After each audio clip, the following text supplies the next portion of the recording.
ఎర్రగొట్టే కారం రంగు రుచి ఆచి కారం పొడి. ఏపీ రాజధానిగా అమరావతికి చట్టబద్ధత కల్పించే ప్రక్రియ మొదలైంది. ఏపీ రాష్ట్ర విభజన చట్టం ప్రకారం కేంద్రం చర్యలు ప్రారంభించింది.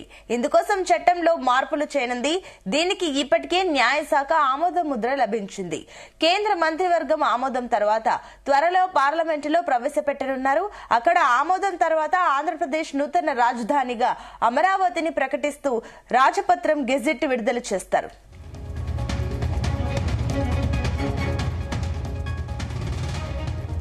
విభజన తర్వాత ఏపీ రాజధానిగా అమరావతిని టీడీపీ ప్రభుత్వం ఎంపిక చేసింది.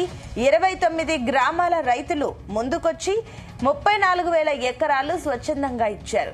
సింగపూర్ ప్రభుత్వ సహకారంతో మాస్టర్ ప్లాన్ రూపొందించారు. టీడీపీ ప్రభుత్వ హయాంలోనే అక్కడ అసెంబ్లీ, సచివాలయ భవనాలు నిర్మించి పాలన ప్రారంభించారు. పెద్ద ఎత్తున రహదారులు, భవనాల నిర్మాణం మొదలైంది. గత వైసీపీ హయాంలో అమరావతి పనులు నిలిచిపోయాయి. నాటి సీఎం జగన్ 3 రాజధానుల ప్రతిపాదన తెచ్చారు. 2024లో కూటమి అధికారంలోకి రావడంతో అమరావతికి మళ్లీ వెలుగులొచ్చాయి.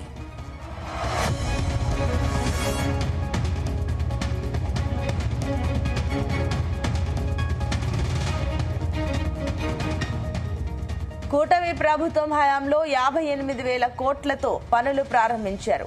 అమరావతికి భవిష్యత్తులో ఇబ్బందులు ఎదురు కాకుండా విభజన చట్టంలో సవరణ చేసేలా చూస్తామని హామీ ఇచ్చారు.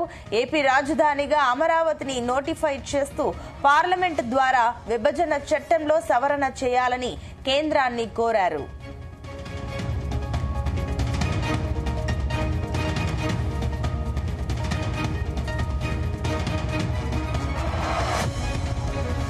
గుమగుమల వంటలే వంటలే ఎర్రగొట్టే కారం రంగు రుచి ఆచి కారం పొడి.